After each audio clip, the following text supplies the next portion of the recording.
Pain we would think is a universal experience, but how many of you would love to have been born with a genetic abnormality that prevents you from feeling pain? You actually wouldn't feel any pain. You could still feel touch, you could still feel temperature, but you wouldn't feel pain. And there are people that have that. There's actually two different kinds. One is where they don't feel pain. The other one is they feel pain, but it feels like someone touching them. It doesn't register as this is a bad thing when they feel that. So that would be a wonderful thing, right? You'd never have pain. You could do anything. You could get road rash and just wipe it off and just keep going, right? No problem. Well, it's a huge problem, actually. Think about it. If you can't feel pain, how would you know you had an infection? You wouldn't. And so people get amputations who have this problem because they don't know they got an infection, so they never took care of it. So they end up with having to cut off part of a limb or something, a finger or whatever, because they didn't know, or a hand, because they didn't know that something bad was happening. Well, when you have diabetes, why do people get amputations of their feet? Well, they have neuropathy, and the neuropathy prevents them from feeling pain because the nerves just aren't working anymore. They're numb.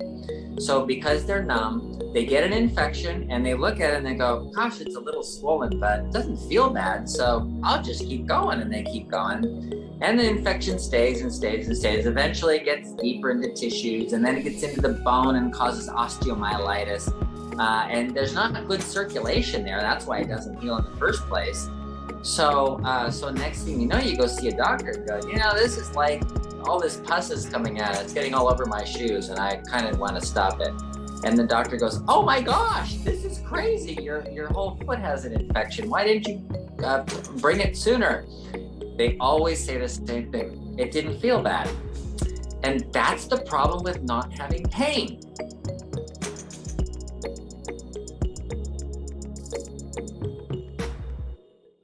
Well, here we are. Here we are. All right. We are Happy here. Wednesday. Happy Wednesday, everybody. How we doing? Is that chat feature working right now? Yes, I had to change it. It does not automatically fix itself. So there's an issue. I'll have to check into that again, because I made the correct adjustments on the back end and it still didn't work. Well, we love to have people chatting with us. It's always good to get feedback from our beloved friends and attendees on this fixed blood sugar webinar. Welcome, everybody. How y'all doing? I'm doing great, even though it's frigid cold. What is it? It's like 23 degrees Fahrenheit. That's if it was 23 degrees Celsius, that would be okay. That's probably what you're seeing, Dr. Saunders. That's pretty close to where we are. Oh, man. We're going to be in Arizona next week, and it's going to be like in the low 50s. I'm like, come on. Hopefully the sun will be shining, but I was hoping we'd get a little warmer than that. That's all right. As long as there's sun, it'll be good. Yes. Should be sunny, hopefully. All right. Looks like we have some people coming on here, so this is good. We're live on Facebook as well. So, guys, we are on episode 169 today. So we've been around for a while. We've been doing this for a while, and it's a lot of fun. It still kind of feels like the first week of webinars every time we hop on, because we keep learning so much. And some of you have been on for most of our episodes, but a lot of you are new. And if you're new, welcome. We are excited to have you here. This is the webinar where we talk about all things type 2 diabetes related. And usually every other week, we try to focus on just some basic information about type 2, what it is, what we could do about it, etc. And then on those other weeks, we really focus in on a topic. Today's topic is pain. And I'm excited to kind of learn some more about how that might relate to type 2, what type of pain people with type 2 are experiencing, what do we do about it, etc. So feel free to post your questions in the Q&A if you are live on Zoom with us. Those of you on Facebook, you can go ahead and type those questions in the chat. We'll do our best to get to those. If you have not subscribed to this webinar, you can do that at bartonwebinar.com. You'll find a lot more information about these webinars. You'll find a link to our past webinars. So we have a library of these on YouTube. So you can go back and search for topics that might be of interest to you. And there's so much good information. Usually, like I said, the first half hour-ish, we usually have some teaching with Dr. Saunders. Then we open it up for the questions. And that's where you get to ask Dr. Saunders questions for free, which is crazy. I know. And I have been getting more and more messages from a lot of you just with questions about things. And so I'll try to go through some of those as well. Probably ask some of those on their behalf, Dr. Saunders, some of those that had come in through email. But it's just worth so much to have Dr. Saunders here. And people pay a lot of money. Value things. Yeah. Yes, it's so good. We're so appreciative of him, and we'll get to see you next week, right? Yeah. Will we see you Yeah, next yeah, week? Yeah, you'll be there. Okay, I'll be awesome. there. Yay, the team's going to be together. We're going to we'll get be together and we're together. going to talk about you guys. Honestly, I think is what we're doing for most of the retreat. Is that right, Joe? Yeah, pretty much. I mean, that's the whole plan for our company is how can we help people more? And so that's a great topic of discussion. And honestly, if you're watching this and you have ideas like how can we help you more in any way related to your health, let us know. Love to hear your ideas. So I just posted a link in the chat to Home Cures That Work, the article that Dr. Saunders wrote that we published about pain. And so that you can go there and reference that later, but it's a really good article, highly recommend it. And with that, Dr. Saunders, let's talk about it.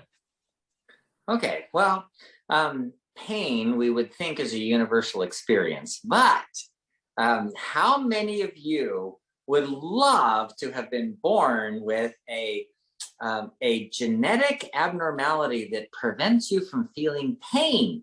You actually wouldn't feel any pain. You could still feel touch, you could still feel temperature, but you wouldn't feel pain. And there are people that have that. There's actually two different kinds. One is where they don't feel pain. The other one is they feel pain, but it feels like someone touching them. It doesn't have any, it doesn't register as this is a bad thing when they feel that. So so that would be a wonderful thing, right? You'd never have pain. You could like do anything. You could like get road rash and just wipe it off and just keep going, right? No problem. Well, it's a huge problem, actually. Think about it. If you can't feel pain, how would you know you had an infection? You wouldn't. And so people get amputations who have this problem because they don't know they got an infection, so they never took care of it. So they end up with having to cut off part of a limb or something, a finger or whatever, because they didn't know, or a hand, because they didn't know that something bad was happening. Well, when you have diabetes, why do people get amputations of their feet? Well, they have neuropathy, and the neuropathy prevents them from feeling pain because the nerves just aren't working anymore. They're numb. So because they're numb, they get an infection and they look at it and they go, gosh, it's a little swollen, but it doesn't feel bad. So I'll just keep going. And they keep going. And the infection stays and stays and stays. Eventually it gets deeper into tissues, and then it gets into the bone and causes osteomyelitis. And there's not good circulation there. That's why it doesn't heal in the first place. So next thing you know, you go see a doctor and go, this is like all this pus is coming out. It's getting all over my shoes and I kind of want to stop it. And the doctor goes, oh my gosh, this is crazy. Your whole foot has an infection. Why didn't you bring it sooner? They always say the same thing. It didn't feel bad. And that's the problem with not having pain. You have those people that are genetically, they don't have pain nerves. They'll like bite the tip of their tongue off just for fun. Because it doesn't hurt, right? You go bite it off. Sometimes they will, like when they're little, they'll crawl over things and cause injuries to their knees or whatever. And they don't know they have an injury. So, they're bleeding all over the place and they don't care. So they do have problems. And I've heard of in cases with children, when their baby teeth start coming in, they pull all the teeth out, because otherwise they'll go and bite fingers off and bite tongues off. And when they're older, you can train them, yeah, don't do that. But when they're babies, it's really hard. So the dentist pulls all their teeth out. So no, it's not a good thing to not have pain. So, but then what's your other option? Well, pain is actually important for a lot of different reasons. Yes, it tells you something is wrong. And that's the underlying, everything about pain tells you something is wrong. So when you have emotional pain, then you say something is wrong. When you have physical pain, then you go, something is wrong. And the problem that we have in our society is that we say nobody should ever feel pain. So you have pain, you go to the doctor, and you have, let's say, a gout. And the doctor says, oh, you have gout. Here, take this pill. This is to relieve the pain. Well, if you just relieve the pain, then what happens? Well, you still have gout. You still have a problem. You still are making too much uric acid. And nobody took care of that problem. And if that becomes a problem, then they'll give you something else so you don't get the pain, but they still don't fix the problem. And that's where pain is important. And it's important that everybody look at their pain, face it, look at it, and say, why is this here? So we went through, one time we discussed about how people with pain, body pains like fibromyalgia and that kind of thing, shoulder pain is a common one, hip pain, back pain, neck pain. There was a doctor named Dr. John Sarno who did a whole bunch of research on this because he was a physiatrist. A physiatrist is a physical medicine and rehab specialist. So they're the ones that are in charge of the rehabilitation. And so he was seeing these people with back pain, and they would go to surgery and have their slipped disc fixed or whatever, and they would come back and they'd still be in pain, and it was the same as when they went. And then he's going, wait a minute, I've seen like tons of people have this surgery and none of them are getting better. They still come to me with the same pain they had before. So what the heck? So he started doing research on it and found out that the problem was not the slipped disc. In fact, it wasn't the nerve at all. The problem was that the blood vessels were constricted and the blood flow was limited. So the muscles build up lactic acid and they get spasms. And then so their pain, you have pain and spasm. Well, spasm is the worst pain human beings experience. You know, you think of like having a baby. What is that? That's a muscle spasm. That's all it is. You know, no one's injuring the baby. No one's injuring the mom. It's just a muscle spasm. Well, you know, to say, tell somebody with back pain, all they have is, oh, it's just a muscle spasm. And you go, yeah, you try this muscle spasm. That's really painful. But then if you know what it is, if you face it and look at it and say, okay, this is a constriction of blood vessels. Why is the constriction of blood vessels there? And often it leads to, not always, but often it leads to the autonomic nervous system, which is controlled in the limbic system of the brain, which is your emotions. So the emotions control the autonomic nervous system. How do you know that? Well, you've probably all tried that whenever you've been, when you say something that's embarrassing and you turn red. Why do you turn red? Well, that emotion of embarrassment caused your blood vessels to dilate in your cheeks, and that's why you turn red. And a lot of other things like that happen. Emotions control your blood vessels. So when somebody has chronic back pain, fibromyalgia, neck pain, hip pain, shoulder pain, why is the pain there? Well, sometimes you have to look for an emotional reason for that pain.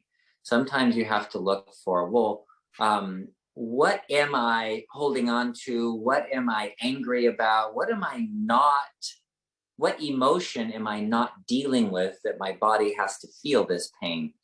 And what can I do about that by facing the pain and looking at it and saying, okay, why is that pain there? There's a whole bunch of books written. You can go online and look too of the emotional cause of shoulder pain. And I looked it up once because a friend of mine came to me and said, my right. Yeah, he said his right shoulder was hurting. So I looked it up and actually online. And it said shoulders, pain in the shoulder represents to the autonomic nervous system a loss, some grief that you're not dealing with. And then on the right side is your power or masculine side. And on the left side is your feminine or support side. So I talked to him about it, and you know what? He'd lost his job and it was really bothering him. He was kind of really angry about it because he couldn't get another job. And so I said, okay, you got to deal with that. So he did. And within 1 week, after 6 months more, almost a year of pain, of barely being able to drive a car, it went away completely in 1 week after he got a job. And so I was like, wow, that's pretty cool. That works. Since then, I've done it many times on many patients and asking the question, why is the pain there? How did it get there? And sometimes you look for an emotional cause. It's not always the reason. Sometimes there's damage that's done. Sometimes there is a pinched nerve. Sometimes there's neuropathy from diabetes. You have to know why it's there so you can fix it. So looking at the pain instead of relieving the pain, that's the issue right there. You need the pain. Pain is really important. So if you have chronic pain, ask yourself the question, why is the pain there? What is it that is causing this pain? And is it an emotional cause, or is it a physical cause, or is it a chemical cause? And looking at the various causes and then saying, oh, sometimes you need help. That's what doctors are supposed to be good for. But doctors have turned into just technicians. Instead of helping you with the pain, you walk in, you say, I have back pain. Well, here's some Norco, and you're going to take that and your pain will go away. Well, yeah, for what? A few hours. And then what? Well, take another Norco. Okay, and then what? Well, take another Norco. And then it becomes a problem, and then you got all these people addicted to Norco because they're not dealing with the underlying cause. Instead, they're just trying to relieve the symptom. So pain is your best friend, And I had a patient recently who she has glioblastoma multiforme. It's a brain cancer. So she has this inoperable, untreatable brain cancer. And instead of saying, oh, woe is me, and this is horrible, and I got a headache and all that stuff, she started looking at why is it there? What can I do about it? And so she starts, she went to a therapist and she told me about it. She said, you know what? I found my 5-year-old girl that I've been neglecting for years, this 5-year-old who was rather abused. And it's been a terrible, it was a terrible problem that she wanted to put out of her mind. She says, that's where my issue is. And she had to deal with her past. And she said, it's been a wonderful experience. And so, the tumor is a terrible experience, but it turned into a wonderful experience. So everything that's terrible can be wonderful if you deal with it in the right way. But if you have back pain and all you do is take another opiate medication to relieve the pain for a few hours, and then it just stays terrible all the time because you never grow from it. The only way to grow, the only way we grow is with stress. And that's with anything. You have to stress your muscles to build big muscles. You have to stress your brain to learn and grow. And pain is one of the things that stresses us enough to say, okay, I've got to deal with this. And so this woman who is in her 70s is dealing with her 5-year-old child's pain because of a brain tumor she got, and the pain associated with that. So that's why pain is your best friend. So whenever you have pain, instead of saying, I got to go relieve this pain, or going to the doctor and saying, I got this terrible pain, I need to relieve it, start looking at, okay, I got this pain, I wonder why it's there. Just wonder. Start asking the question, why is it there? That's the best way. So very interesting. There's another person that I follow online too who always talks about your symptoms are your healing. And so instead of focusing on it just feels like a totally different conversation than what we had 10 years ago concerning pain in the body. But like you say, Dr. Saunders, you're always talking about how amazing the body is, and it has the ability to heal itself. And we just have to pay attention to what it's telling us sometimes. And so one thing that we forgot to do, Dr. Saunders is working today. So I think he maybe had somebody stop in there really quick, but we forgot to do a disclaimer. And so I'll just quickly say, Dr. Saunders would tell you to make sure that you work with your doctor when dealing with, whatever health issues you have, because everyone is different. While he's giving generic advice, he doesn't know your situation. He doesn't know what's going on, in with your health fully. And so make sure you're working with your doctor to see what works best for you. But anyway, you're back. Hi. My back? What about my back? Yeah. I was just saying though that there's another person that I follow who always mentions that your symptoms are your healing, because the body is really good at healing itself if you can pay attention to it and notice what it's telling you to do. Yes.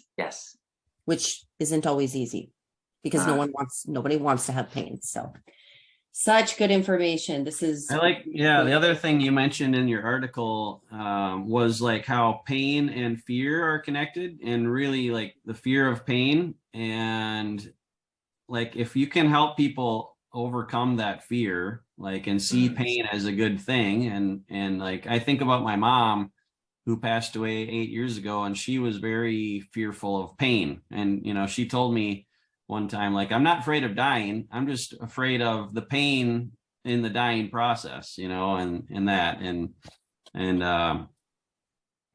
was kind of hard, but like, so it's like a mindset shift, and like seeing the benefits of pain and embracing the pain and realizing like pain is a good thing. And I mean, we avoid pain we don't want to be in pain all the time, but if you have like an attitude of gratitude for pain, like, I am thankful that I can experience pain, and whether that's physical pain, emotional pain, and then instead of trying to like block it or avoid it, like, hey, let's figure out why this is happening, and that's really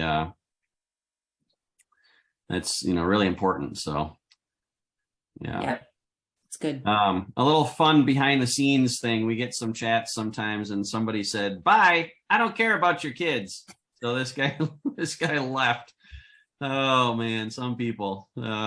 So boy, I don't think I'm going to apologize for Dr. Saunders sharing stories about his kids or other people that are helping people in this subject. So if you want to leave, you're welcome to leave. This is a free webinar that's provided for you to benefit you. And hey, we're not, you don't have to be here. So anyways, let's see. Let's get into some questions that are coming in, because we've got several that have come in. And if you have questions about pain or about type 2 diabetes, now's your chance to get some good answers from Dr. Saunders. There we go. All right. The first thing I'm just going to quick show again is the Diabetes Solution Kit, because this is what it's all about. This is what we talk about a lot of times on the webinar. This is what Dr. Saunders recommends for his patients in his office when they come to him. This is what you will hear a lot of the people on the webinar talking about or asking questions about. So I just want to show you that it is available if you go to bartonwebinar.com. We also have the website bartonnutrition.com. Oh, it looks like Eric's on. I probably still have him as a panelist, so he can hop on.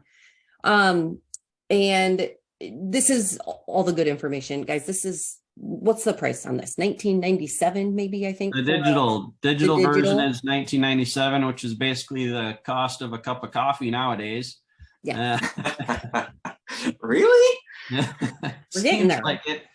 Prices are going up everywhere, but not for the diabetes solution kit. We're keeping it at $19.97. And if you want the printed copy sent out to you, it's another $20 plus shipping. So it's affordable. If you think about, I was thinking about this the other day. How much do we pay for fixing our cars? Like, how many different things go wrong with our cars? Oh my gosh. It's not even worth fixing a car anymore. I know. But Thousands of dollars. If it breaks, just throw it away and get a new one. It's crazy. Every time you bring it in, it's $1,000 here, $2,000 there. And then yet people complain about, you know, all you want is money. Yeah, sorry for charging you $50 for information that can make your life 1,000 times better. So no apologies needed there, but good stuff. You know how much people pay to groom their dog? Can I just say that? This is real cheap. This is real cheap. So people care more about their dogs than themselves sometimes. It's kind of sad, but but one thing I will say too, guys, so I've had the pleasure to get to talk with a lot of you one-on-one on a video chat, which I still would love to do with you guys. So if you have a story you want to share about how this is working for you, please message me, email me, Leslie@bartonpublishing.com. But one thing that I hear a lot in conversations are people will say, well, I ordered the digital version, then I went back and got the hard copy because I wanted to put notes in there and I wanted to mark my favorite recipes and add little things to it. So something to think about. I'm a paper person. I went back to a paper planner. So this is kind of my jam. I like to be able to go back real easily, but everyone's different. So just thought I'd throw that in there. And where can they get a copy of that, Leslie? Yeah, like I said, you can go to bartonwebinar.com. You'll find a link to it, or Barton Nutrition, right? It's not nutrition, right? Barton Publishing for the book side of things and Barton Nutrition for the supplement side of things. But yeah, either one. But Barton Webinar, I think, .com has. I'm sure it'll take you a link to get you there. Yeah. And use that coupon code webinar25, save 25% off because we love you. It's a good deal, guys. Okay. I will post that in the chat here as soon as I get done. Go to the Q&A, guys, if you have questions, type 2 related or pain related. We'd love to, well, I won't answer those, but Dr. Saunders will answer those for you. And let's see what we have here. Let's see. Okay. This is a question about our Healthy Heart supplement. So it says, I want to ask, does the Healthy Heart support clear clogged arteries? I think we talked about this a little bit a couple of weeks ago. But... this supplement isn't made to for the purpose of clearing clogged arteries. It's made for the purpose of giving energy to the heart and decreasing the stress response. So it has an adaptogen in it for that.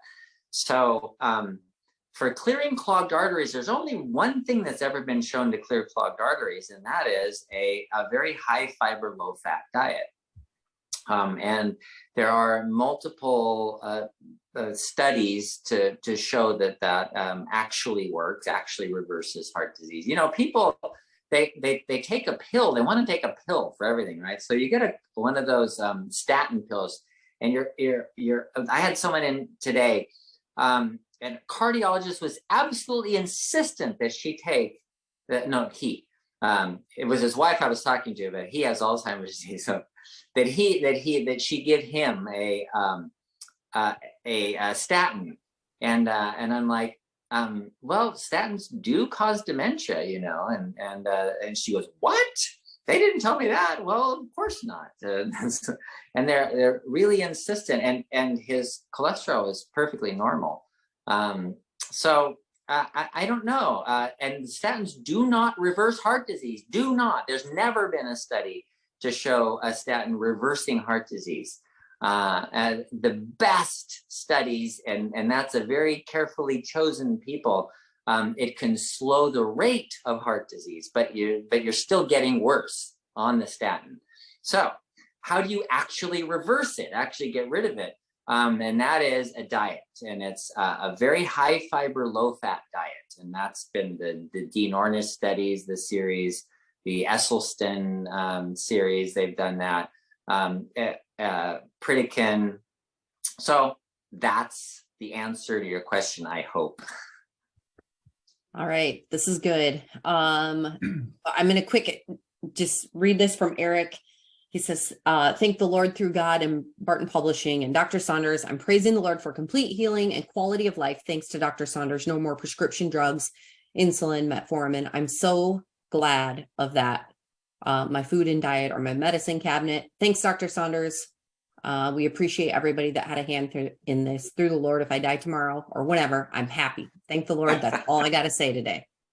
Yeah. Woo, woo, woo, woo. Love it. Brian Trusty, how are you? Brian says, hi all, wondering if Dr. Saunders could talk about the natural brain repair kit. Would this work for someone with dementia? Also, any eyesight repair tips for us diabetics? Thank you for all you're doing for us. Okay, so the natural brain repair kit. It's one of our reports that we published a long time ago that you may the not brain have health. reviewed for a while. It's a repair, the brain health, right? I haven't reviewed that in a long time. Okay, so the idea of brain repair is to provide what's necessary for your brain to be able to get energy first of all, and then to clean out second of all. And so, would it help with dementia? It should help with dementia. It does. I don't know. It should prevent dementia and even reverse dementia, because it's very similar to the programs that are out there that reverse dementia. So if you get a book called The End of Alzheimer's by Dale Bredesen, he's a UCLA professor, researcher, who has shown that 29 out of 32 times you can reverse early Alzheimer's with this kind of a program. So it's similar to the natural brain repair kit. And then the eyesight repair tips for diabetics. Number one, get your blood sugar under control.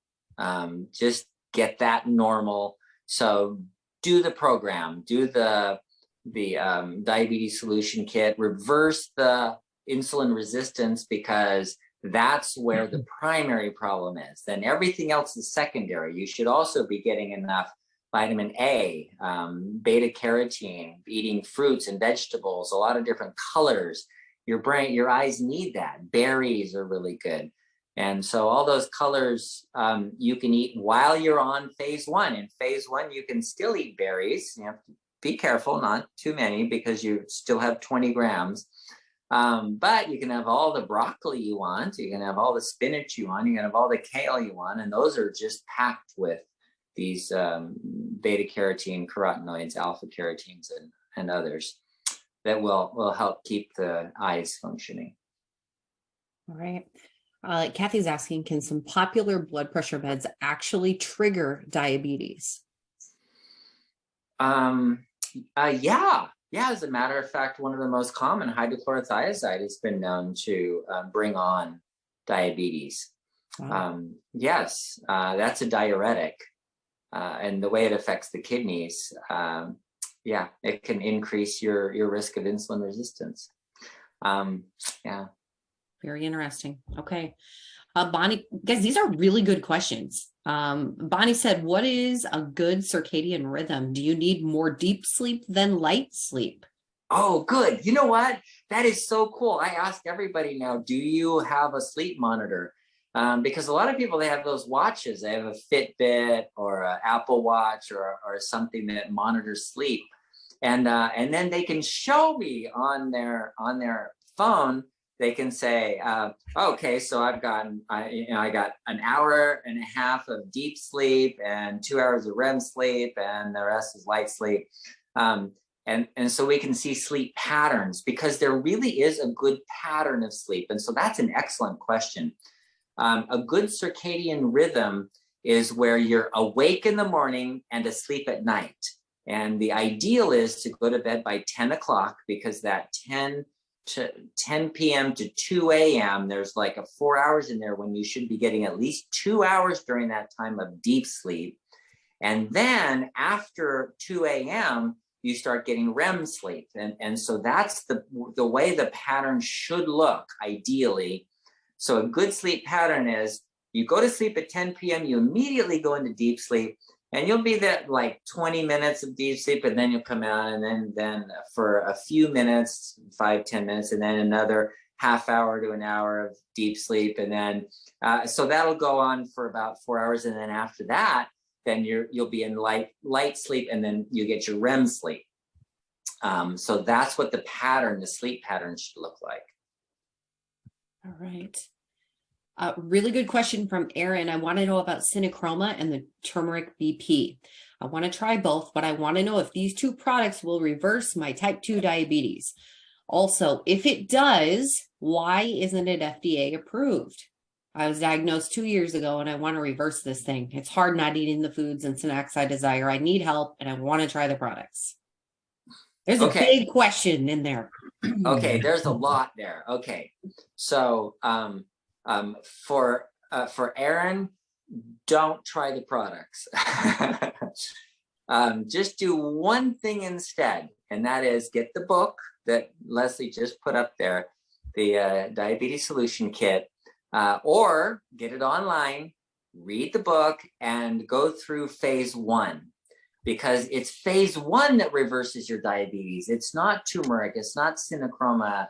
And I had somebody tell me, well, I found another one that had berberine in it, and I like berberine better. Well, that's fine, but that's still only temporary lowering of blood sugar. And that's fine too. And that's one of the reasons we have Cinechroma. But the purpose for Cinechroma is to provide what most people are deficient in. So I've done thousands of tests, and I've looked at research, and chromium is a common deficiency, vanadium is a common deficiency, selenium is a common deficiency, vitamin D is a common deficiency. These are things that are very common, and they all affect your blood sugar. So you want to have enough of all the nutrients you have, but that doesn't necessarily cure the diabetes. What really reverses the diabetes is your diet, your detoxing. So the reason I said don't take any of the pills, just do the program, is because it would be so much better to focus your mind on your body is toxic on sugar, and I need to detox and get it out and burn it up and not take any new toxin sugar in, right? Okay, so detox. Okay, we've talked a lot about continuous glucose monitors also. How does that help a pre-diabetic? Oh, it's great. I think, someone who's pre-diabetic, they should know exactly what happens after they eat a certain meal, a certain food, after they exercise, what happens to my blood sugar? And so if you have pre-diabetes, what it means usually is that your blood sugar goes up too high, and then it could come down sometimes too low. But you don't know where it is until you get that continuous glucose monitor. And the continuous glucose monitor can be I think it would be very useful. If I had pre-diabetes, I'd probably just get one. I know, we've been talking about that. I was talking with Joe about it. I'm like, we got to get these. I would like to figure this out here. So fun. Okay. Nancy said, should Cinechroma be taken every day for the rest of one's life? Okay. So great question. Now remember that the purpose for Cinechroma is not to reverse your diabetes. It's not to fix anything except deficiency. And that's what supplements are for, fixing deficiencies. So if you have low chromium and you're predisposed to having diabetes because your chromium is low, and then you take Cinechroma, the chromium improves, and you go on a diet and everything improves and your blood sugar is normal. Now you have to think, there was a reason that you got low chromium in the first place, right? So why is that? Maybe you don't absorb it. Maybe it's inhibited by some other nutrient that you get a lot of. I don't know what the reason is, but if you did know the reason, then you might be able to fix that. Otherwise, it would be a good idea to continue Cinechroma for the rest of your life. Yeah, because it doesn't provide too much, but it will continue to give you that nutrient that you were missing. Okay. Good message here from Connie. Some good news that I've been working really hard to lower my A1C. It used to be 11.4, but now as of the other day, it is 7.1. Wow. Yes. Wow, that's good. It's awesome. I'm having some constant swelling around my ankles, and it seems that the diuretic given to me by my doctor isn't fixing it. What do you suggest I take or do to get the swelling down? Okay, so excellent question. Thank you for asking that. Find out the reason why it's swollen. So what the diuretic that your doctor gave you just makes you dehydrated. And when you're dehydrated, you're not going to swell as much just because you don't have enough water in your body in the first place. So, that's not a solution. That's just relieving a symptom. And you're saying it doesn't even work. So that's not even work. So sometimes it's neuropathy. And so if it's both, if it's one, it could be phlebitis or a problem with the veins. So you might have a vein problem, or you might have a nerve problem. Neuropathy can cause swelling too, because it doesn't allow the normal constriction and dilation of blood vessels. You might also have a heart problem. And so finding out which problem you have, why the swelling is there, is the first thing to do.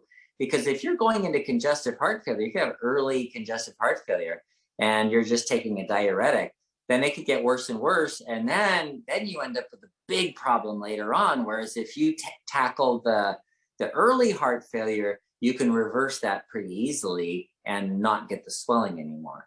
So if it's your heart, fix that. If it's your liver, fix that. If it's your kidneys, fix that. If it's a protein, fix that. If it's your blood vessels, fix that. Fix the problem that's causing the swelling in the first place. I chatted with someone who, I think like 3 times a day, I don't know that this is a solution, of course, but like 3 times a day, they just know that they need to put their feet up above their heart and relax that way. I'm like, well, sounds like you get to rest 3 times a day for sure. So you never know. Yeah. Okay. Let's see. Everett says, what should we do to counteract neuropathy symptoms? I'm going to the gym and it goes away for a little while, but it comes back. Oh, that's interesting. Okay, it comes back. If that's the case, then it's probably blood flow primarily. So remember, I keep telling people not to take pills. Well, in this kind of a case with neuropathy, you don't want your nerves to be permanently damaged. So this is something that has to be reversed. You have to go by that symptom and say, okay, I have this symptom. I need to fix this. So do whatever it takes to fix it. So exercise is a great idea. Another thing is controlling your blood sugar. Make sure that you go on the program, you detox from the sugar, but then fix the blood vessels. So we have a supplement called Nervala. It has alpha lipoic acid to relieve inflammation, but it also has something called benfotiamine, which is a vitamin B1 that's fat soluble, that repairs the lining of the small blood vessels and improves the blood flow, allows the blood to flow through there, because those small blood vessels, a capillary only fits one red blood cell in it. It's not like there's a whole bunch of blood flowing through it. The capillaries fit one red blood cell through it, and it has to kind of fold to get in there. So if those are all messed up, then what happens is you have the circulation just goes around, and then you don't get the blood to it. So what you want to do is improve your blood vessel system, and that's part of what Nervala does. So that's one thing you can do. Exercise is another important thing. And the third thing is to get enough of types of fiber, a variety of fiber. So like high fiber diet would be really good. For repairing the arteries, we often use things like extracts from melon and olive, and fucoidan is actually from seaweed, but you don't have to get the extracts. for heaven's sakes, just eat seaweed chips. You can get them from Costco, and eat melon, cantaloupe, and so eat fruits and vegetables. Or the other thing. So diet, exercise, and then add the supplement in, so you get that fat soluble benfotiamine, which you're not going to get from food. Good stuff. Okay. So in the diabetes solution kit, we have 3 phases that we talk about. Aaron is asking, how long should I stay in phase 1? Oh man, that is a great question. And the answer is always, it depends. Some people are in phase 1 for a week. Other people, we've had people call it after 6 months. I've been on phase 1 for 6 months and I'm still, it's come down, but it's not normal yet. So it depends on how much insulin resistance you have, and it depends on your genes, and it depends on the type of diet you have, and it depends on how strict you are on the phase 1 diet. So there's a lot of different variables that affect how long you're going to be in phase 1. And so don't use it as a time thing, like we never say anywhere in the book that, do this for 2 weeks or do this for 6 weeks. No, it's do this until you have normal blood sugar, until you no longer have insulin resistance. How do you know? Well, that's when your fasting blood glucose is around 70 to 90. And if you do tests, then that's great, because then you can test for insulin levels and you can see normal glucose, normal insulin, you don't have insulin resistance. That's great. And a lot of labs do an insulin resistance index, which is a wonderful thing to follow. You can do one of those every few months, every 3 months or so, and see where you are. I don't know that he is on here. He hops on. He might have been on here earlier, but I got to chat with Mr. Savage a couple weeks ago. And one of the cool things that he just emailed us about, so he's been pretty strict with phase 1. And so now he's trying some other things to see how they affect him. And one of the things that affects him is sugar-free gum. If you choose sugar-free gum, his blood sugars go crazy. So that is one of the things that I love the most, is that you get to this point where you're eating so clean and you're eating a certain way that your body responds to, that now you notice the foods that don't work well for you. And he's just amazed too. He's kind of having fun checking to see what works for him. And so we like to hear those stories. And if you're on, Tim, say hello, because that was such a cool thing that you shared. And there is, if you go to Barton webinar, we have a list of our top 10 questions, and Dr. Saunders shares his thoughts about sugar substitutes or artificial sweeteners. We get lots of questions about that and how that might affect certain people. So go over there and check that out. Okay, Kathy says, I've been trying to eat at 10 p.m. I've been trying to eat at 10 p.m. religiously, but after 3 or 4 hours, my stomach starts growling and I don't know why. It's driving me nuts. Is my cortisol doing this or something else? Oh, great question. Okay. So wait a minute, 10 p.m., 3 or 4 hours, that means like 2 a.m. Your stomach starts growling at 2 a.m. Okay, so you eat at 10 p.m. And then the stomach is emptying gradually. And so 3 or 4 hours pass and your stomach is pretty much empty, and it starts growling because you make a hormone called ghrelin. And that ghrelin is the hunger hormone. It's the hormone that when your stomach is empty, you release that. And that's what puts you into the anabolic phase of metabolism, where you start repairing everything and regenerating everything. So the stomach growling is really important. You want that. That's the cleaning out of your stomach. That's what all that noise is being made, because you have some air in there and you're just, people don't realize this.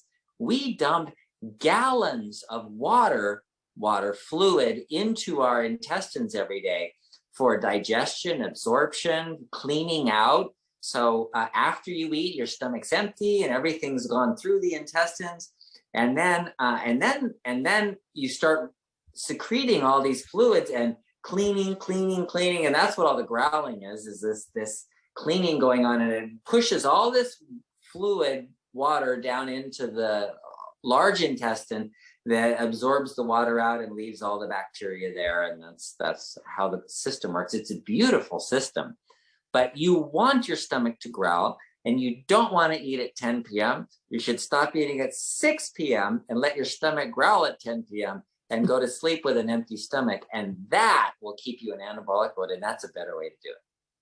I like this is another confirmation that our body does tell us what's going on. It will give us clues. So whether it's pain or your stomach growling, we can know what's going on. So this is good. Yeah. Question from Juliet. I got to do a chat with her as well. She's so fun. Okay, so she just mentioned that she went down another 20 units of insulin again. I believe she's in Canada. So I'm down to 20 units a day now, and I'm hoping to be off completely by Christmas. That would be the best Christmas present ever that I could give myself. Thanks to all of you and Dr. Saunders. I wouldn't be here today feeling better if it weren't for all of you. Wow, good work, Julia. I know. That's awesome. So good. And then she actually sent a diabetes solution kit to one of her friends as well, who's going to be doing it. So fun. And her other note, it says, just wondering if you have anything else but the iodine for thyroid problems. I'm also taking thyroxine and iodine every day. But when I go for tests, it doesn't seem to change. Should I continue with the iodine or add something else? Would you be able to find out for me, or maybe a workbook for that as well? Okay. So okay. Thyroid is the levothyroxine that you're taking is the T4. It's the inactive thyroid hormone. It's what your thyroid gland produces. The gland in your neck produces this T4. And that goes, it's the reservoir. And then it goes all over the body. And then your cells take one of those iodines. It's a T4, takes one of the iodines off to make a T3. And that's the active hormone, is the T3. So you don't have too much active hormone coming out from your gland. Most of it is made in your body and by the various cells. So that conversion process from T4, that's the pill you're taking to replace what the gland is producing, has to be converted to the active form. So if it doesn't seem to be working, that iodine doesn't seem to be working because your gland isn't making more thyroid, you might have a T3 issue. And the way to do that is to test free T4, free T3, and TSH, and look at the different levels of those. Because if you have a really good T4 level but a really low T3 level, then your conversion process is off. And then you need something else called selenium. Selenium is part of the enzyme that makes that conversion from T4 to T3. And if you don't have selenium, then you just can't convert it. And so you don't get the active hormone. So even though you're taking thyroid, it doesn't work. Sometimes selenium can be really helpful for that kind of an issue. All right. Let's see. Here's a good question from Nancy. Is there any way that you can test your A1C without taking a blood sample? No, because the A1C is a hemoglobin, and the hemoglobin is blood. So somehow you got to get blood out. It is a blood test, so you have to get blood. What is your opinion on the use of Lipitor? Lipitor. I have put 2 patients in 30 years on Lipitor. The rest of them have come off Lipitor. Wow. So like I said before, Lipitor does not reverse heart disease, does not reverse atherosclerosis. It may slow down the progress of atherosclerosis. So those 2 people that I remember putting on Lipitor had familial hypercholesterolemia, and they have an enzyme abnormality that makes a ton of cholesterol, and so their cholesterols are in the 600s, 400, 600. They're really high. So in that case, they just needed it. That was the right medication for them, and it's a good medication for that. Okay. Linda has two questions. Oh, 1 second. I was on mute. Sorry. On the topic with Lipitor and arteries and cholesterol and all that. Question on the Healthy Heart Support and our Fiber Greens product, and just someone's asking about clogged arteries. Are there any of the ingredients in the Healthy Heart Support or the Fiber Greens that specifically help with clogged arteries? Well, you've talked about fiber and that. Yeah. So fiber is really important for taking out the bile acids and having a healthy cholesterol level. But as far as reversing it, not really. The fiber is an important part of it, but it's not the whole thing. Mm-hmm. So the Healthy Heart Support, I know it helps with energy production in the heart, nitric oxide. It reduces inflammation, I believe. It also helps lower some of the stress hormones. Anything else like CoQ10 that's in there. So I know this is a heart topic, but I think it's important as this is a new product, and so we're going to get some more clarity on that as we're sharing it with people. Yeah, so the Healthy Heart Support is really for getting energy to the heart, because most of the problems that we're seeing for the heart is not having enough energy. And that could be from a lack of blood flow, but that's part of our dietary program. And the rest of it is, do you have adequate nutrition and nutrients, like a coenzyme Q10, L-carnitine? Is there a block in your ability to make energy? Because that's where we're seeing all the atrial fibrillation and arrhythmias of the heart and congestive heart failure. All of those kind of things are an energy problem, and sometimes that's a blood flow problem from clogged arteries, but a lot of times it's a nutrient problem. So the supplement is really for the nutrition part. All right, thank you.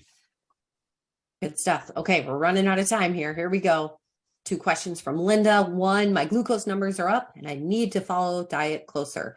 I noticed with the increase in insulin, my weight increased. So does insulin cause weight gain? Oh my gosh, that's so good. Thank you. Yes, that's something everybody should know. There should be billboards in every city. Insulin causes weight gain because it's so crazy. That when we were taught in medical school, we were not taught that. We were not told that the only way you can put on weight is by increasing your insulin.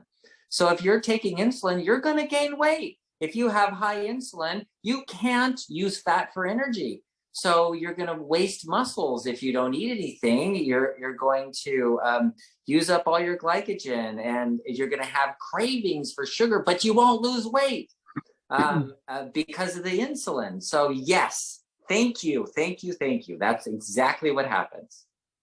All right. And the second part of her question is, since my numbers are higher, my legs feel weak.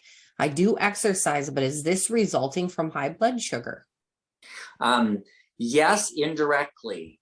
So what happens is the weakness is because you're not getting enough energy into the cells, and that's from general insulin resistance. The way to overcome that in muscles is, well, you got to get the insulin resistance down, first of all. And then second of all, exercise. Exercise can act like insulin itself to get the glucose into the muscles.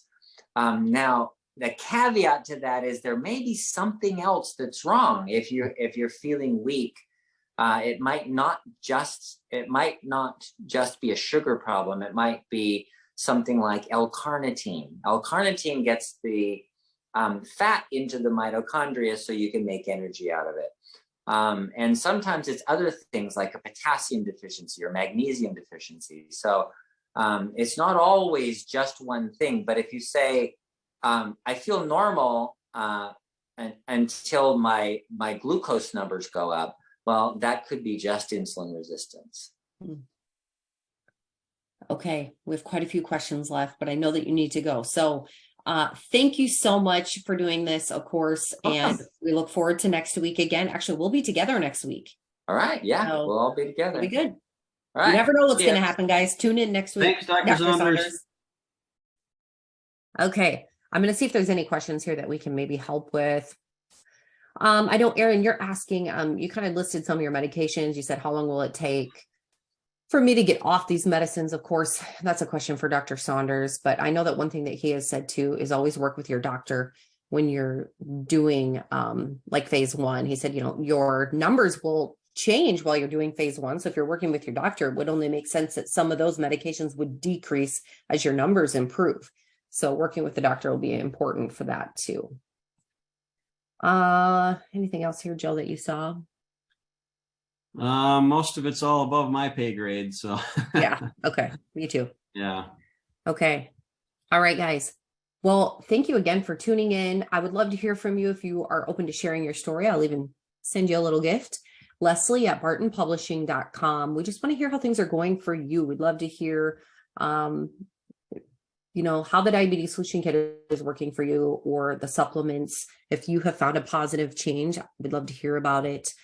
Email me as well if you have any ideas. We're getting together next week. We want to know how to help you guys more. And you guys may have ideas for that. So let me know. Good stuff. All right. Yeah, sounds like a wrap. All right, you guys. See you next week. Same time, same place. Invite a friend. Thanks, everybody. Bye-bye. God bless. Bye-bye.